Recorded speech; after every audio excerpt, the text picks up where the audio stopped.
Witchcraft has no power of prophecy. They have no power of revelation. Before a witch will successfully have an operation in your house, you must plant an informant in the house. It is the speakings of men that powers the revelation of witchcraft. Somebody must be around to tell them that your wife is pregnant before they cause miscarriage. Somebody asked me, Pastor Julius, one day, how are you doing? I said, why do you want to know how I'm doing? Certain question is to gather intelligence with all the astrologers, all the magicians, all the prophets, all the witch doctors in the house of Herod. They couldn't detect that the Messiah was born. And where he was born. Do you know the ancient Roman Kabbalism? Astrologers, archaeologians, predictors, magicians, they were playing oracle for years, yet none could detect that Mary was pregnant. None could detect that Messiah was born until wise men came and told them. And he asked, where was the Messiah born? Even when he gathered his witch doctors, they couldn't pick where he was born. He was so blind that he couldn't pick where Christ was born. He had to slaughter every child from 2 years below. What these people do is tumbon. He now told them, when you go, see him, come and tell me where the Messiah,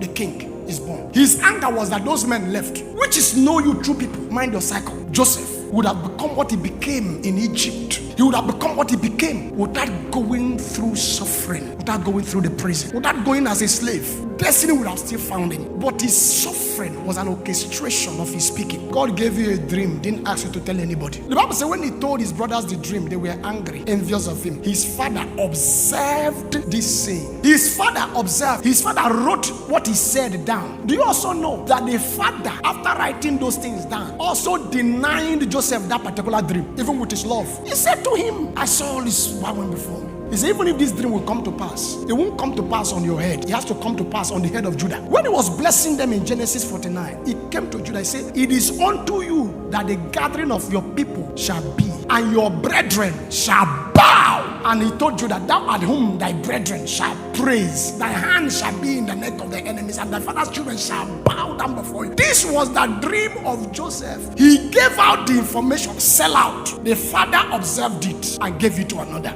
God honored it. You pay for every foolishness. Isn't that every idle word anybody speaks shall come to judgment? When these law enforcement agents want to pick, they say you have the right to remain silent. For everything you say here shall be used against you. This is how legal the spirit word is. I don't know, I am broke. Spirit sign it. He has spoken is broke, make him broke. I don't know, I am sick. No, let the weak say I am strong. Let the poor say I am rich. Spirits don't know jokes. The devil is not a comedian. It's a legal word. You enter the court and you are telling the judge, I will kill you. The judge looks at you and says, no, madam, sorry, it's a joke, my lord. You will reach a wash. We are too careless with speakings. Are you the king of the Jews? Thou sayest. If Jesus had said, I am, he wouldn't get to Calvary. They would have killed him there. But his destiny was to die on the cross, not to die in the palace. The vision would have been cut short. Hey, are you? He said, no, to this end was I born. It now tells you that I, the Lord, will give you the tongue of the wise. No man can understand. So it's important to know that your mouth is a portal.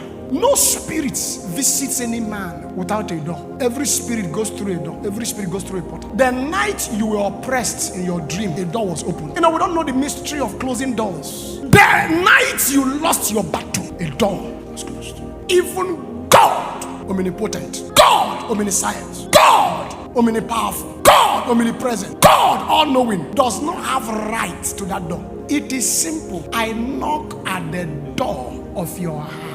Why didn't he break the door? If anyone would open, I will come in and sup with him. So even God does not have right to the door. That's to tell you, in every successful demonic invasion, a door. So you can't tell me. Poverty came in because somebody opened the door. Sickness came in because somebody opened the door. By one man who opened the door, sin and death came in. So the death and sin had been knocking until Adam opened. Even when he was to go to hell, the hell Jehovah created, the door of hell was shut against God. The door of hell was shut against him. He had to introduce himself in an identity that hell knows before he opened. Lift up your heads. Open the gate of hell. This is Christ in the grave. He who died also descended before he ascended. Lift up your heads, O ye gates, and be ye lifted up, ye everlasting door, that the King of glory shall come in. Then he had died on the cross. He had become the King of glory. How did he know him as King of glory? Who is the King of glory? He said that one you used to know as the Lord strong and mighty.